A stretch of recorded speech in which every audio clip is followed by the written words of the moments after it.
এক কথা বুঝাই বলি, কেউ আপনাকে কষ্ট দিয়েছে, আঘাত দিয়েছে, আপনার ব্যক্তিত্বে আঘাত করেছে, সম্মানে আঘাত করেছে, আপনার টাকা মেরে দিয়েছে, আপনার সম্পত্তি মেরে দিয়েছে, যত কষ্ট আপনার জীবনে আছে মানুষকে আগে বলবেন না, প্রথমে জায়নামাজ বিছাবেন, তাহাজ্জুদ পড়বেন, তাহাজ্জুদ পড়ে সব কষ্ট বলবেন এক সত্তাকে, তিনি হচ্ছেন রব। আপনি বলতে বলি আল্লাহ বলছেন আমি তোর সমস্ত কষ্ট নিজ হাতে দূর করে দিব। ও ভাই আরেকবার কোন সবাই সুবহানাল্লাহ। এটা হচ্ছে সেই কোরআন, যে কোরআনকে আমরা ভুলেছি, আপনি ভুলেছেন। আপনারা খেয়াল করবেন যে কোরআনটা আমরা জীবিত থাকতে কেউ পড়তে চাই না, মরে গেলে হাফেজ ভাড়া করে নিয়ে আসছে। নাই? পেছনে কয় সামনে কয় না, আছে না? আচ্ছা আমি নিজেও একজন হাফেজ, আল্লাহ আমাকে হাফেজ বানিয়েছেন। আমি প্রায় 10 বছরের কাছাকাছি তারাবির নামাজ পড়েছি, খতম তারাবি, প্রায় আমি একাও পড়েছি তারাবি খতম তারাবি। তো দেখেন আমরা হাফেজ যারা আছি, আমি নিজে খতম পড়েছি একটা সময় যখন বাচ্চা পিচ্চি ছিলাম। আমরা গেলে কি করে জানেন? আমি কোরআন পড়ি, আউযু বিল্লাহি মিনাশ শাইতানির রাজিম, ফালাম্মা আন জাআল বাশীরু আলকাহু আলা ওয়াজহিহি ফারতাদ্দা বাসীরা। আমি এই আয়াতটাই বের করছি, এটাই পড়লাম, পড়তেছি আর ভাবতেছি আজকে যদি 1000 টাকা দেয় ভাগে পাবো কয় টাকা, এটাই ভাবছি আমি নিজে ভেবেছি, সত্য কথা যেটা। আচ্ছা কোরআন যখন কেউ পড়ছে আর সে চিন্তা করছে ভাগে পাবো কয় টাকা, কসম খোদার 1 পয়সাও লাভ হবে না। তা আপনি টাকাও দিলেন। আচ্ছা যে মুর্দাটা শুয়ে আছে, লাশ, আপনার বাপের লাশ, মায়ের লাশ, এই মরা মানুষই কোরআন শোনে? বোঝে না এটা ভাই, কোরআন কি শোনে? তো মুর্দারেও কোরআন শুনলো না, টাকাও লস, গুনাহ বরবাদ, মানে আমলটাও বরবাদ, গুনাহ লাসেন, আপনার টাকাও লস, তেলাওয়াতও লস, জীবনটাই লস। যুবক ভাইরা ঠিক কিনা বলো? মরা মানুষের জন্য কোরআনটা আসে নাই, আসছে আপনাদের জন্য, আমাদের জন্য। জীবিত অবস্থায় যে কোরআন পড়বে তার জীবনটাই তো সার্থক হবে, ঠিক কিনা বলে? আবার অনেকে ভাবে যে কোরআন খতম করলেই মনে হয় আমি সফল। ওই দেখবেন যে রোজার মাসের পরে হিসাব হয়, আরে আমার পুত্রবধূ 7 খতম, আমার বউ 20 খতম, আমার ছেলে 5 খতম, আর আপনি বলে আমি এমনি খতম, 10 খতম, 5 খতম। তো প্রিয় ভাইরা, এটা খতমের জন্য আসে নাই, এটা আসছে বোঝার জন্য, এটা আসছে আমলের জন্য। এটা দিয়ে আপনি দোকান উদ্বোধন করবেন, মিলাদ দিবেন, মরা মানুষ শোনাবেন, এটা সেই কোরআন নয়। এই কোরআন দিয়ে গোটা বিশ্বে ইসলামের রাজ কায়েম করতে হবে যুবক ভাইরা। দিস ইজ দ্যাট কোরআন, এটাই হচ্ছে সেই কোরআন। এই কোরআন থেকে আজকে আমরা তাফসীর শুনবো। রাজি আছেন তো সবাই ইনশাআল্লাহ? না, সাউন্ডটা পছন্দ হয় নাই, বলেন সবাই ইনশাআল্লাহ। 3টা তাকবীর দিবেন, তাকবীর শেষ, তাফসীর শুরু হবে। সোনামণি তুমি কই যাও? ঠ্যাং ভেঙে দিব রে, একদম চুপচাপ। আপনারা শেষ পর্যন্ত থাকবেন না ইনশাআল্লাহ?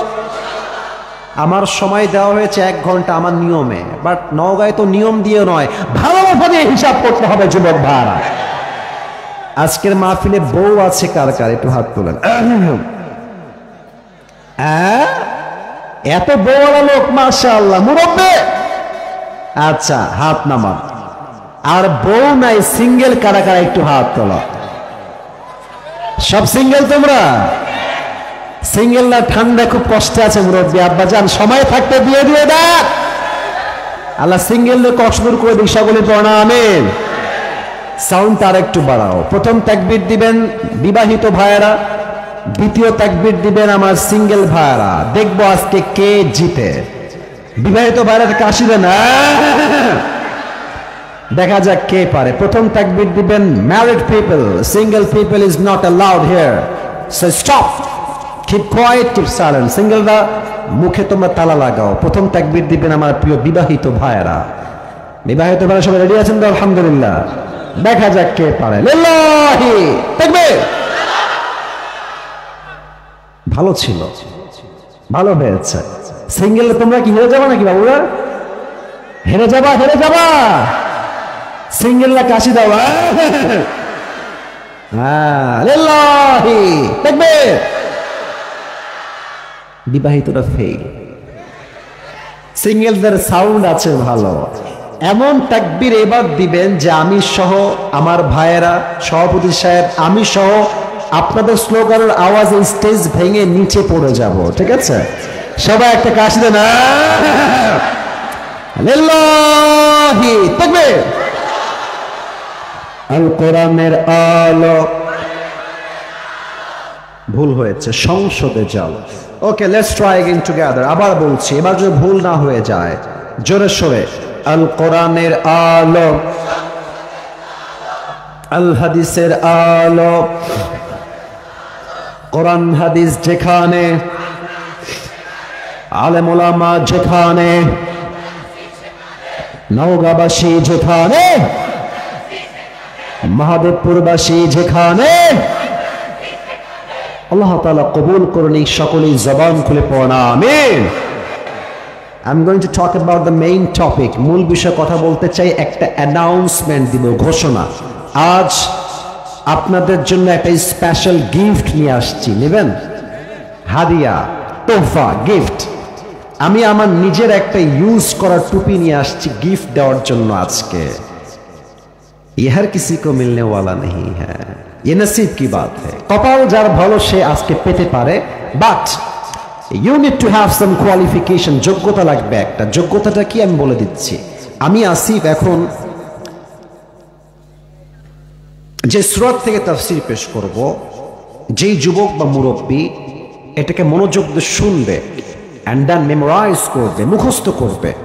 আপনি চাইলে আপনার ফোনে লিখতে পারেন, নট আ বিগ ডিল। অথবা আপনি চাইলে আপনার কাগজে কলমেও লিখতে পারেন আমি কি বলছি, বাট আপনাকে বুঝতে হবে আমি কি বলছি। যদি শেষে গিয়ে আপনি আমার তাফসীর থেকে উত্তর করতে পারেন, তবেই আজকে এই টুপিটা আমি আপনাকে পরিধান করায় দিব। রাজি আছেন সবাই?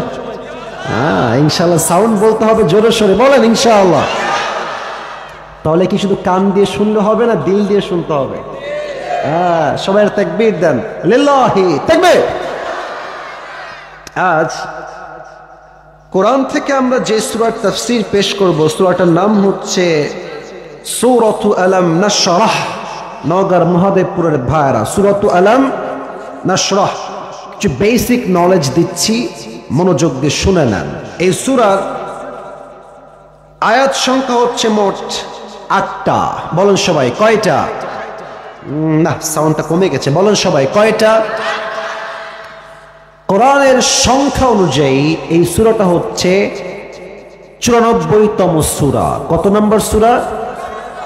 94, 94তম সূরা। এই সূরাটা হচ্ছে মাদানী সূরা নয়, এটা হচ্ছে মাক্কি সূরা। মাদানী না মাক্কি?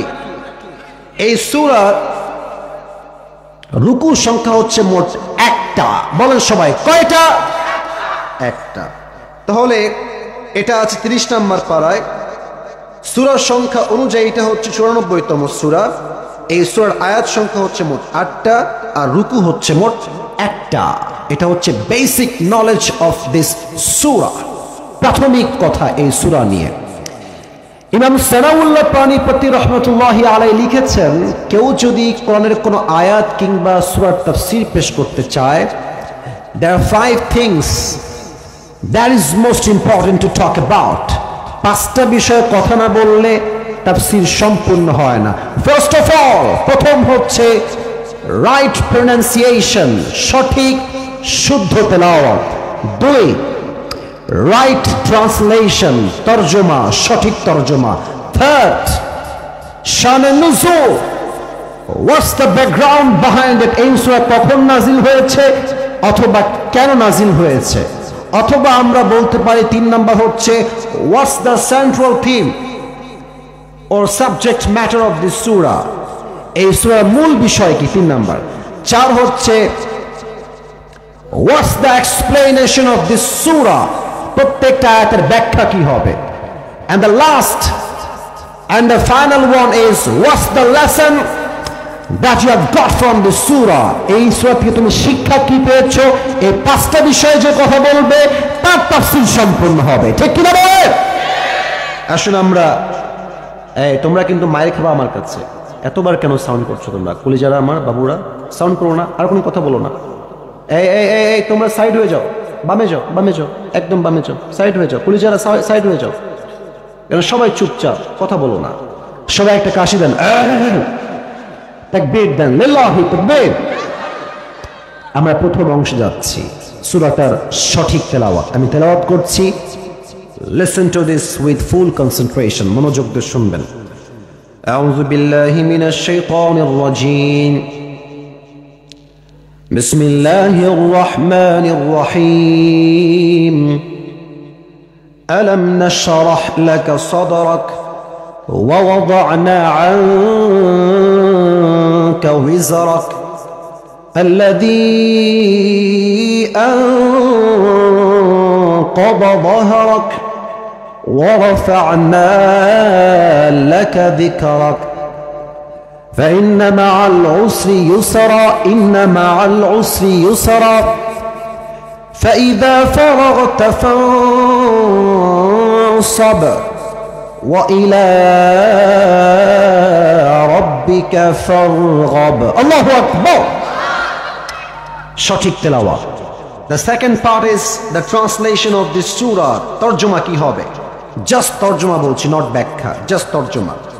আলাম নাশরাহ লাকা সাদরাক, O my prophet, did I not open your heart? নবী হে, আমি কি আপনার বুক বা হৃদয়কে প্রশস্ত করি নাই?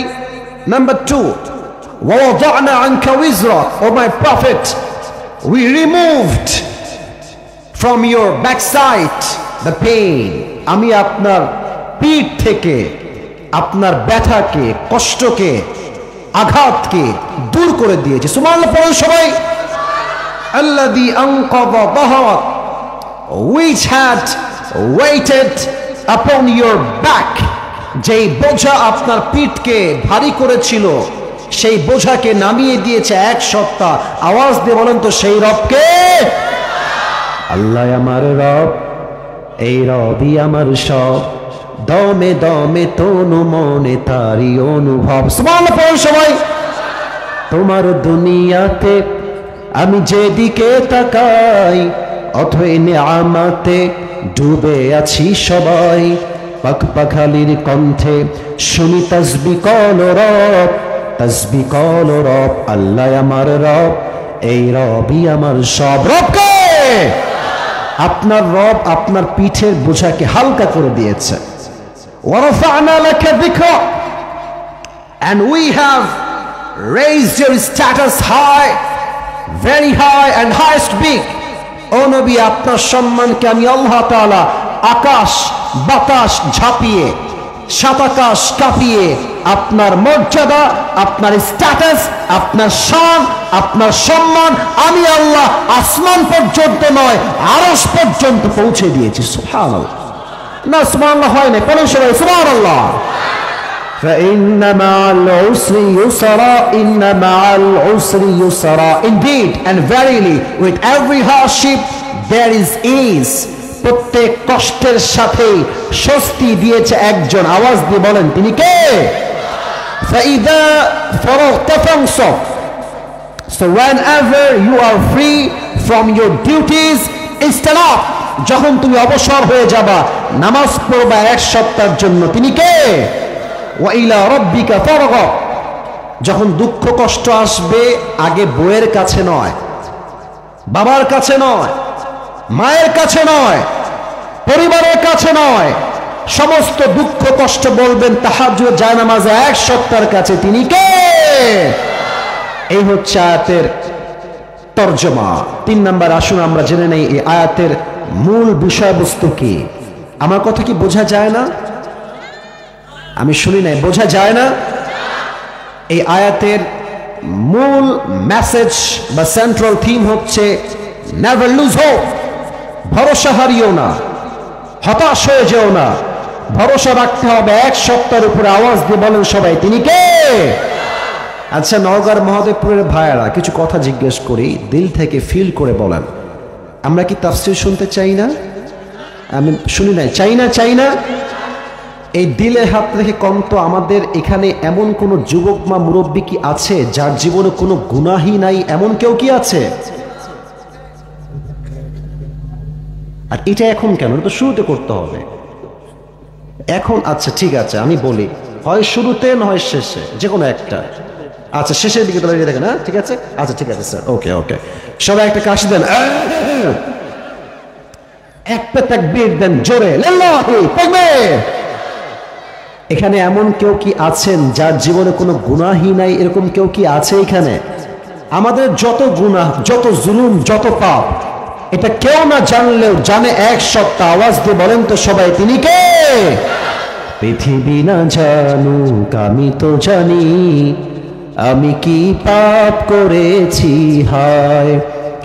আমার পাপের করলে বিচার, বাঁচার আমার নাই উপায়।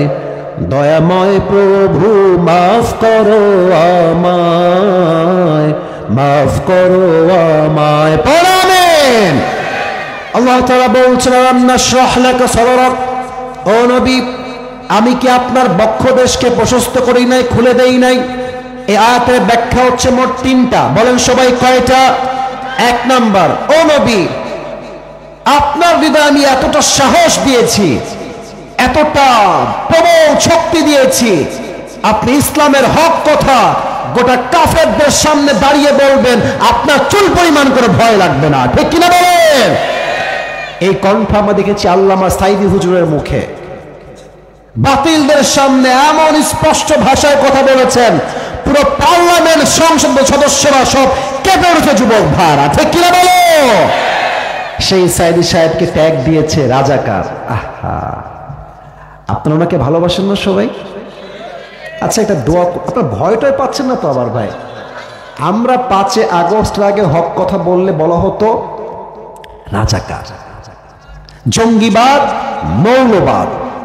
আমি একটা কথা বলেই ফেলি, আজকে সাহস নিয়ে বলছি, যদি নওগাঁর মহাদেবপুরে কোনো বাপের বেটার বুকের সাহস বেশি হয়, একবার রাজাকার কর না আপনি আমারে, আপনার পিঠের চামড়া একটাও থাকবে না যুবক ভাইরা। আল্লাহ সাইদি সাহেবের কবরটাকে জান্নাতুল ফেরদাউসের উচ্চ মাকাম নসিব করো। না, আমিনটা মন থেকে হয় না, পড়েন সবাই আমিন। ওনাকে বলা হয়েছে রাজাকার। উনি ওপেনলি সবার সামনে বলেছিলেন, 1971 সালের কোন মুক্তিযোদ্ধা অপরাধী যে আমরা বলি যুদ্ধ অপরাধী, এই রাজাকারের কোনো কাদা মাটি সাইদির গায়ে লাগে নাই।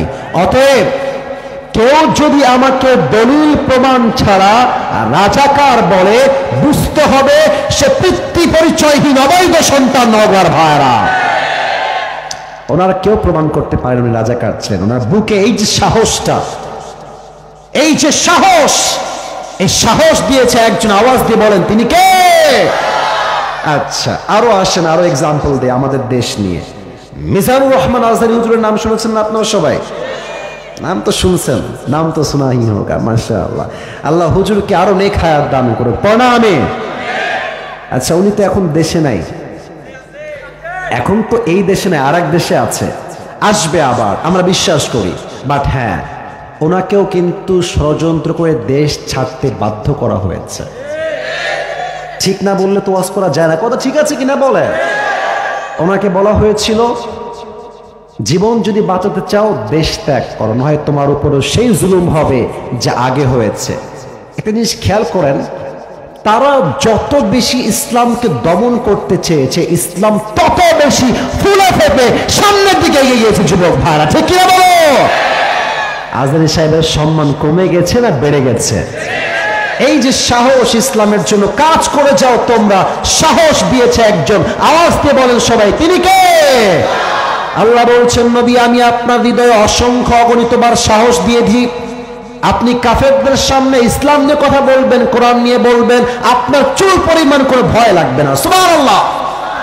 2, আপনার হৃদয়টা ছোট কোনো হৃদয় নয়, এটা হচ্ছে ব্রড, বিশাল বড় হৃদয়। আমাদের মসজিদে আজকাল কি মারামারি, অমুকে সূরা ফাতিহা পড়ে ইমামের পেছনে, অমুকে পড়ে না, অমুকে বুকে হাত বাঁধে, অমুকে নাভির নিচে হাত বাঁধে, মারামারি করে শেষ। অমুকে আলিয়া, অমুকে কওমি, অমুকে জামাত, অমুকে চরমোনাই, অমুকে হেফাজত, অমুকে আলিয়া। এই মারামারি করতে করতে করতে বাতিলরা আমাদের উপরে প্রাধান্য পেয়ে গিয়েছে যুবক ভাইরা। আপনাকে মাথায় রাখতে হবে, আমার প্রথম পরিচয় আলিয়া নয়, কওমি নয়, জামাত নয়, হেফাজত নয়, চরমনায় নয়, শর্ষে নয়, বিএনপি নয়, আওয়ামী লীগ নয়।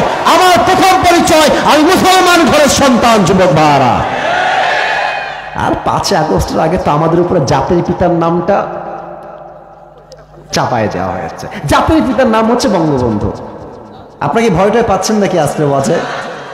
আমি স্পষ্ট ভাষায় বলছি, কোনো ভয় নেই। আমাদের মুসলমানদের জাতির পিতা বঙ্গবন্ধু নয়, মুসলমানদের জাতির পিতা ইব্রাহিম আলাইহিস সালাম। যুবক ভাইরা, খালি বঙ্গবন্ধু, সব জায়গায় বঙ্গবন্ধু।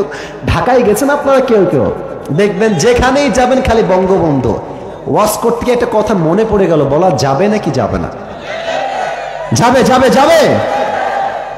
সাদি সাহেবের থেকে কথাটা শুনেছিলাম, উনি বললেন যে এক লোক, ওই আমি আমার ভাষায় বলছি, 2024 সালে আপডেট করে বলছি, এক লোক বিদেশ থেকে আসছে, বাংলাদেশের চট্টগ্রামে ল্যান্ড করেছে। কোন গ্রাম? নওগাঁর মহাদেবপুরের ভাইরা, চট্টগ্রাম।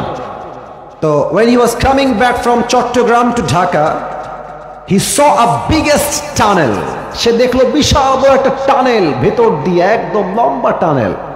তো সে বলছে, আরে the people of Bangladesh, they are very poor.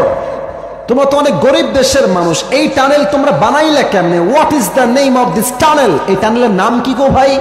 তো সে বলছে এটার নাম হচ্ছে বঙ্গবন্ধু টানেল। বলছে ওয়াও, গ্রেট, এক্সেলেন্ট, অনেক সুন্দর, লেটস গো অ্যাহেড, সামনে চলো।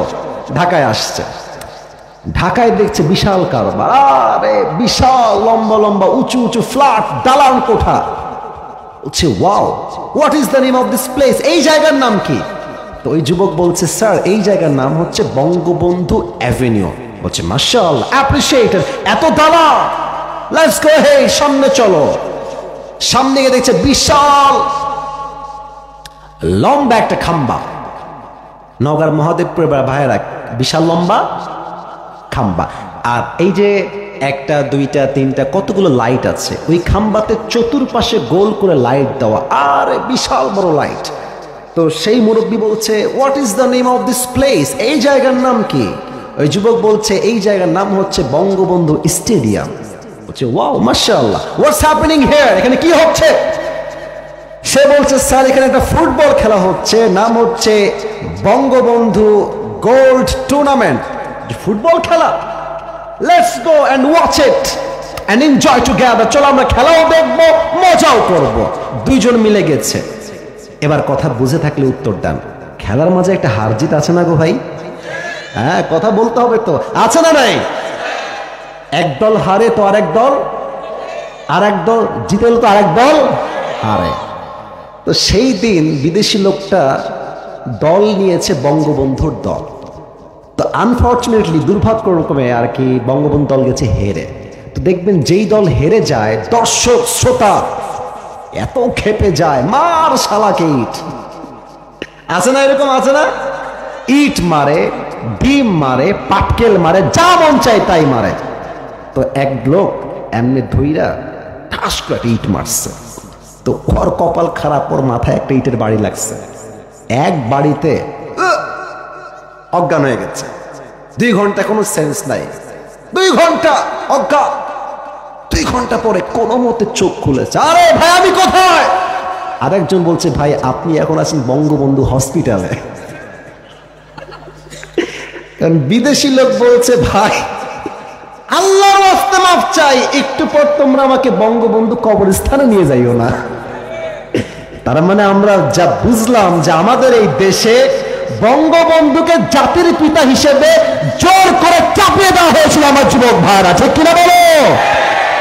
মিল্লাতে আবিকুম ইব্রাহিম, মুসলমানদের জাতির পিতা বঙ্গবন্ধু নয়, মুসলমানদের জাতির পিতা ইব্রাহিম আলাইহিস সালাম। ঠিক কিনা বলে? এটা সাহস লাগবে, বুক বড় হওয়া লাগবে, তাহলে আপনি বলতে পারবেন। থার্ড, হে রাসূল, আপনাকে আমি আল্লাহ সবকে সাদর করেছি।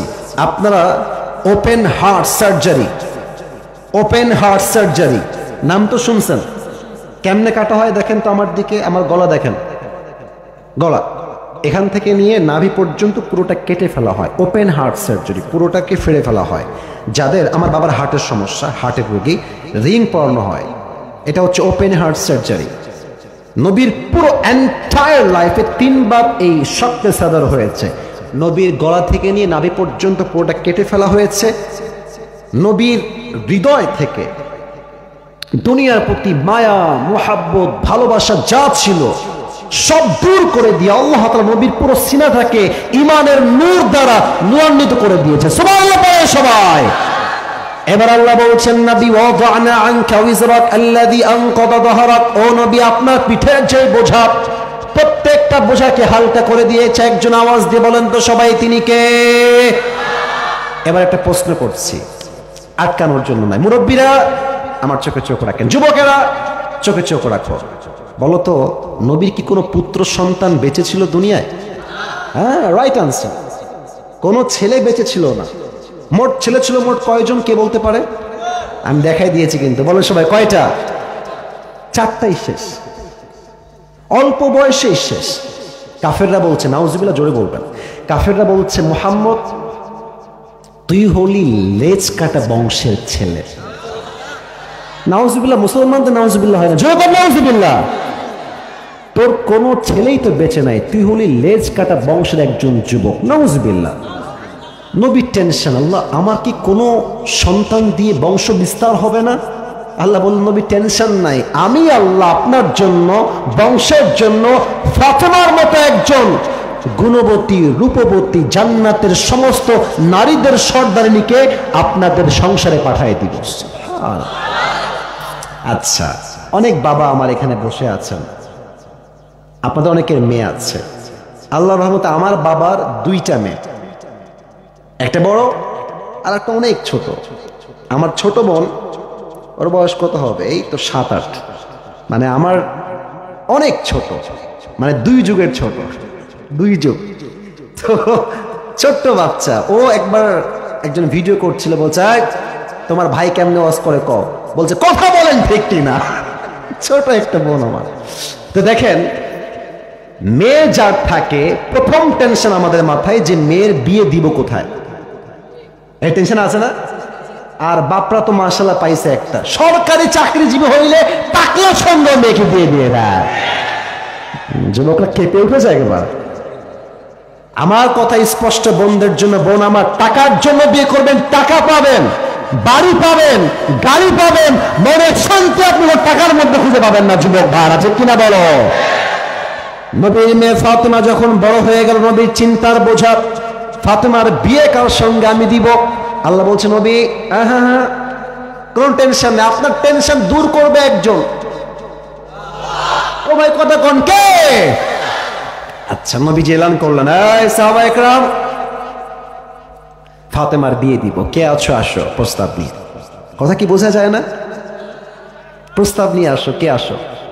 তো প্রথমে আসছে আবু বকর রাদিয়াল্লাহু তাআলা আনহু। আচ্ছা, কথা বলে ফেলে একটা, আবু বকর নবীর শুধুমাত্র বন্ধু নয়, নবীর বন্ধুও, আবার নবীজির শ্বশুরও। সুবহানাল্লাহ, নাই তো দেখছি। তো আবু বকর আসছে, নবী হে, আমি আপনার মেয়েকে বিয়ে করতে চাই। নবীজি কোনো কথা নাই, মাথাটা নিচু করে এইভাবে বসে আছে। তা আবু বকর বুঝে গেছে, চালাক মানুষ তো, যে না, এখানে আমার খাওয়া নাই, আই এম রিজেক্টেড, আমার প্রস্তাবই বাতিল, আমি বের হয়ে যাই। আবু বকর বের হয়ে আসছে। দেন ওমর রাদিয়াল্লাহু তাআলা আনহু came to the last messenger, এসে বলছে, নবী হে, আমি আপনার মেয়েকে বিয়ে করতে চাই, আপনার এই প্রস্তাবে আপনি একমত নাকি দ্বিমত? নবীজি আবার মাথা নিচু, চুপ, কোনো কথা নাই। প্রথমেও চুপ, সেকেন্ড টাইমও চুপ। আচ্ছা, আবু বকর বের হয়ে গেছে, ওমরও বের হয়ে গেছে। বাহিরে আছে আরো 2 জন সাহাবী। ঘটনাগুলো কিন্তু মনে রাখতে হবে, সাহাবীদের নাম। এক হচ্ছে আব্দুর রহমান বিন আউফ, আর এক হচ্ছেন আলী রাদিয়াল্লাহু তাআলা আনহু। আবু বকরের মুখটা, আমরা বলি না বাংলা পাঁচের মতো, মুখটা মলিন হয়ে আছে, রিজেক্ট খেয়ে আসছে নবীর কাছে। ওমরও মন খারাপ, বিয়েটা হইল না আমার ফাতেমার সাথে, মন খারাপ। আব্দুর রহমান বিন আউফ খুব চালাক, ও আলী বন্ধু, আমার বিশ্বাস যদি ফাতেমার জন্য তুমি বিয়ের প্রস্তাব নিয়ে যাও, নবী সবাইকে না করেছে এটা আমি মানছি, বাট তুমি গেলে তোমাকে নবী একটা মুহূর্তের জন্য না বলতে পারবে না। সুবহানাল্লাহ পড়ে সবাই। আলী বলছে, আরে বেটা তোমার মাথা ঠিক আছে? আমার নাই বাড়ি, নাই গাড়ি, নাই সম্পত্তি, নাই কোনো ব্যবসা, আমার তো বিয়ে হবে না ফাতেমার সাথে। তো আব্দুর রহমান বিন আওফ বলছে, বন্ধু ট্রাই মারতে দোষ কোথায়, যাও ট্রাই করে আসো। এটা খুব মজার একটা হাদিস, আসলে বলতে গেলে একটু হাসি পাচ্ছে। তো আলী প্রস্তাব নিয়ে আসছে। আরে ভাই, মেয়ের বাপের কাছে প্রস্তাব দেওয়া যে কি বিগ ডিল, এটা একমাত্র যুবকরা ছাড়া কেউ টের পাবে না। তো আলী আসছে, এদিকে তাকান, নবীজি বসে আছেন মসজিদে হারামে। আলী একবার এদিক দিয়ে আসে, ওই দিক দিয়ে বের হয়ে যায়, এদিক দিয়ে আসে, এই দিক দিয়ে বের হয়ে যায়, নবীর কাছে আসে না। নবীজি, ওই আলী স্টপ, কি সমস্যা তোমার, ডান বাম করো কেন, কি হয়েছে, এদিকে আসো।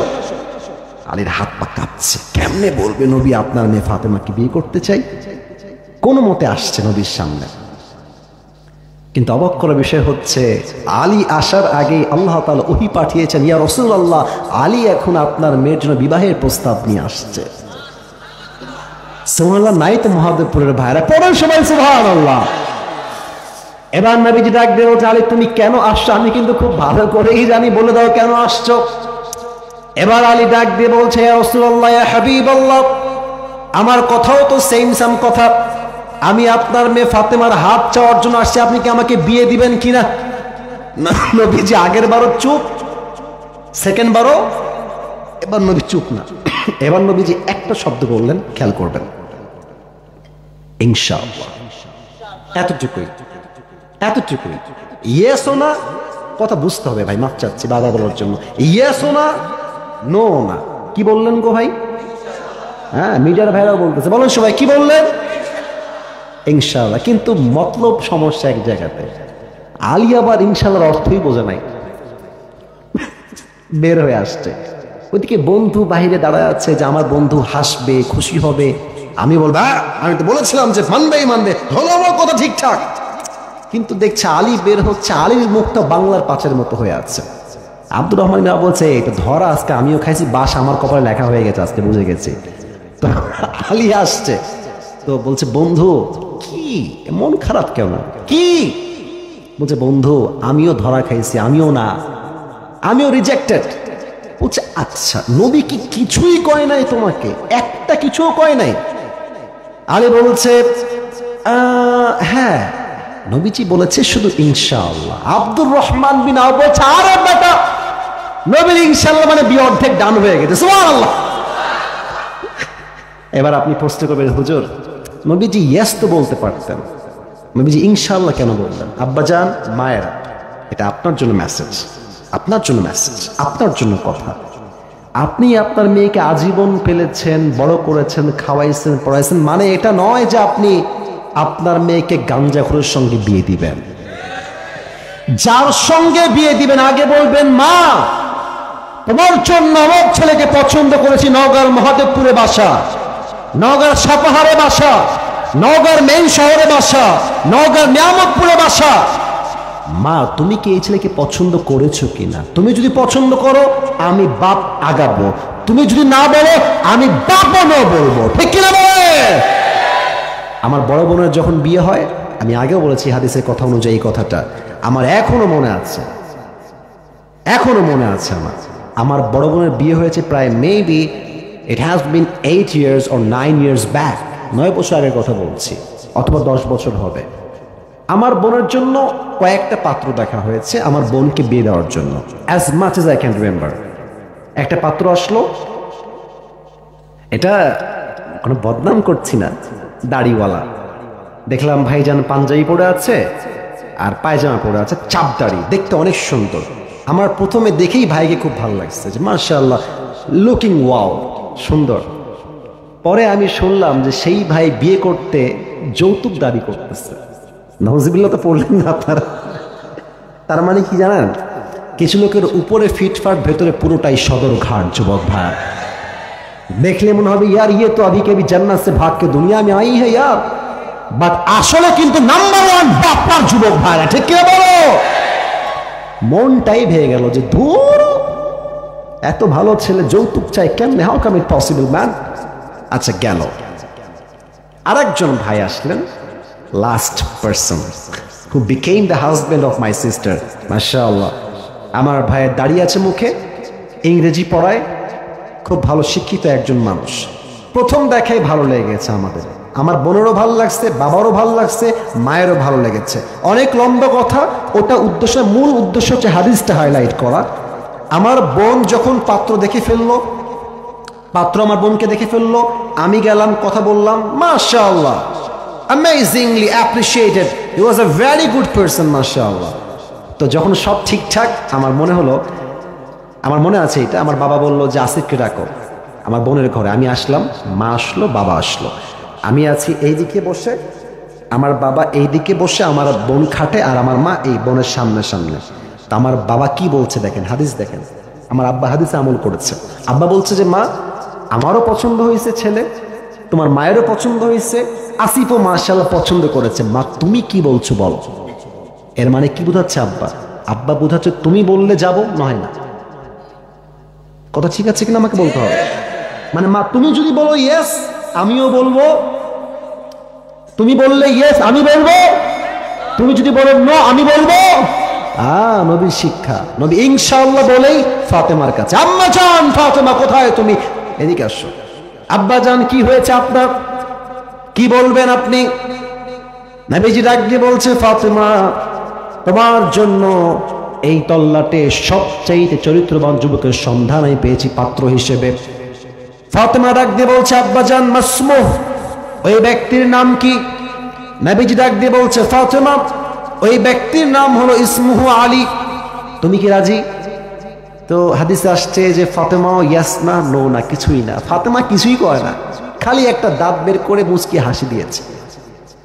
আর হাদিসে আসছে বিয়ের ক্ষেত্রে মেয়ের ইয়াস বলা জরুরি নয়, মেয়ে যদি একবার মুচকি হাসি দেয় বাপকে বুঝে ফেলতে হবে দাল মে কুছ কালা তো জরুর হ্যাঁ। তো ফাতেমার সঙ্গে আলীর বিয়ে হয়ে গেল। বলছে আল্লাহ আমার চিন্তার বোঝা ফাতেমার বিয়ে কার সাথে হবে?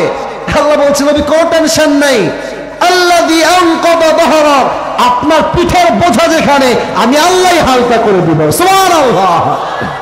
এটা হচ্ছে সেই আয়াতের ব্যাখ্যা। নবীর টেনশন একমাত্র আল্লাহই দূর করবে। বলেন সবাই, দূর করবে কে? এবার আসেন, আল্লাহ বলছেন ওয়ারাফা'না লাকা যিকরাক। নবীর উম্মত হতে পেরে আমরা সবাই খুশি না? নবীর উম্মত হতে পেরে আমরা সবাই খুশি না? শুধু এই জন্য যে আমরা নবীর উম্মত, সকলেই পড়েন আলহামদুলিল্লাহ। আচ্ছা আচ্ছা আচ্ছা আচ্ছা আচ্ছা, বাজে রাত 11:40, আমার ওয়াজ শুরু হয়েছে ঠিক 10:30 একটু পরে, 12টা পর্যন্ত কি আজকে ওয়াজ হবে না? সবাই একটা কাশি দেন, বসো বসো, ওয়াশরুমে যাবে, 1 নাম্বার দেখাচ্ছে আমাকে। সবাই তাকবীর দেন, লিল্লাহি তাকবীর। আচ্ছা আমার দিকে তাকাই বলেন, আমার মুখে এটা চাপ, এটা কি গো? চাপ দাড়ি। আমাকে কি দাড়ি রেখে অসুন্দর লাগতেছে? শুনি নাই, অসুন্দর লাগতেছে? আমি স্মার্ট লাগতেছে?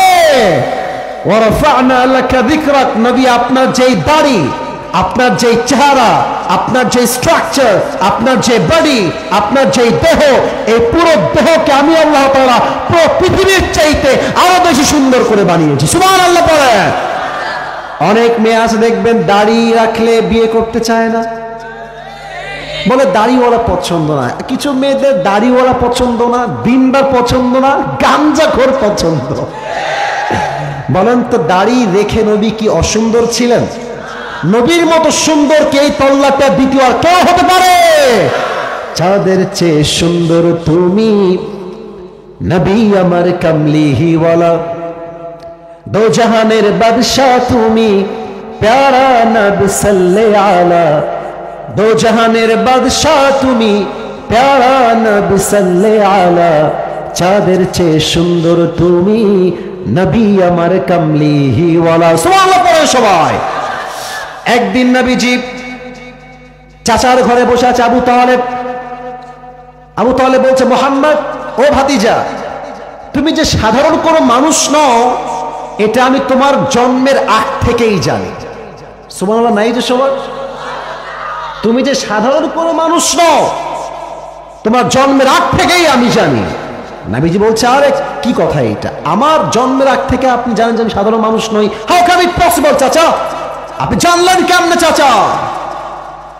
চাচা বলছে, মোহাম্মদ, প্রত্যেক মায়ের পেট যখন সন্তান গর্ভে আসে, মায়ের যন্ত্রণা বেড়ে যায়, কষ্ট বেড়ে যায়, মা ঘুমাতে পারে না, খাইতে পারে না। বাট আমার স্পষ্ট মনে আছে, তুমি যখন তোমার মায়ের গর্ভে আসছো, তখন থেকে নিয়ে তোমার ডেলিভারি পর্যন্ত তোমার মায়ের পেটে এক চুল পরিমাণে কোনো কোনো ব্যথা অনুভব হয় নাই। আচ্ছা, এই নওগাঁতে আপনাদের আছে না, এই যে এটাকে কি বলে, কুয়া, নাম তো শুনছেন নাকি? এই কুয়াতে আমরা কি দিয়ে পানি তুলি? বালতি। স্যারও বলছে আমরা কি দিয়ে তুলি? আচ্ছা, বালতির উপরে কি বাধা থাকে? কি বাধা থাকে? রশি। তো দেখবেন কুয়া হচ্ছে এইটা, আর পানি হচ্ছে নিচে, এই জন্য লাগে রশি আর বালতি। রশি দিয়ে আমরা বাঁধি, পানি আমরা তুলি, এমনি নিয়ে যখন যায় টান দেয়। হায় হায় হায়, নবী যখন মায়ের গর্ভে আছে, নবীর মা আমেনা পানি আনতে গিয়েছে, অন্যদিন রশিতে বালতি বেঁধে নামিয়ে পানি তুলতে হয়। নবী যখন মায়ের গর্ভে আছে, পানি তোলার জন্য বালতিও লাগে নাই, রশিও লাগে নাই, অটোমেটিকলি কুয়ার পানি নিচ থেকে উপরের দিকে উঠে আসছে। নবীর মায়ের পেটে নবীজি আছেন, নবীর মা হাঁটছেন রাস্তা দিয়ে, প্রখর রোদ, এত রোদ যে মাথার চাবি ফেলে যাবে রোদের যন্ত্রণার তাপে। নবীজি বলছেন, আবু তালেব, আমি যখন রাস্তা দিয়ে মুহাম্মদকে গর্ভে নিয়ে হাঁটছি, আমি দেখলাম রোদের ঠিক নিচে একটা ছায়া আসছে। এই ছায়াটা আমাকে পরিপূর্ণ প্রোটেকশন দিয়ে আমার বাড়ি পর্যন্ত ছায়া দিয়ে পৌঁছাই দিয়েছে। নবীজি মায়ের পেটে আছেন, আম্মাজান বাহিরে বের হয়েছেন হাঁটার জন্য, চতুর্পাশের সমস্ত গাছ নবীর সম্মানে, মায়ের ঠিক পায়ের সামনে সব গাছ সেজদায় লুটিয়ে পড়েছে। আরেকটা কথা আপনারা ভালো বুঝবেন, গ্রামগঞ্জের লোক আপনারা, আমিও গ্রামের ছেলে, আমার জন্ম গ্রামে, আমার বাবাও গ্রামের লোক। দেখবেন যেই ঘরে শিশুরা জন্মগ্রহণ করে, মুরব্বীরা, ওই ঘরটা দুর্গন্ধ হয়ে যায় না?